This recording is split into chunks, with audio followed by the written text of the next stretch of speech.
Hello mga kaibigan, siyempre nandito kami sa Hong Kong International Airport dahil inihatid namin si Ading Melissa. Mag-flight na siya mamayang 10:50 p.m. Kaya mag-goodbye na itong dalawa kong mga double cards. Ano masasabi niyo sa kanya? Happy trip. Ingat, Ate Melissa. Ingat po kayo. Mamimiss ko kayo. Mamimiss ka rin namin. Iyak na yan.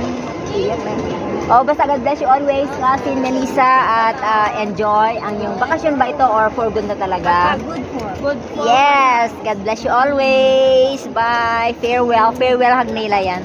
Ako ang matitira dito. Bye. Papacheck in mo siya. Yes, ipacheck in ko siya mamaya. Bye and God bless mga kaibigan, mga kapamilya. Ingat po tayo dahil may super typhoon dyan sa ating bansang Pilipinas, sa ating bansang Sinilangan. Ingat po tayong lahat and God bless us always. Bon voyage para mamaya, Cousin. God bless you too.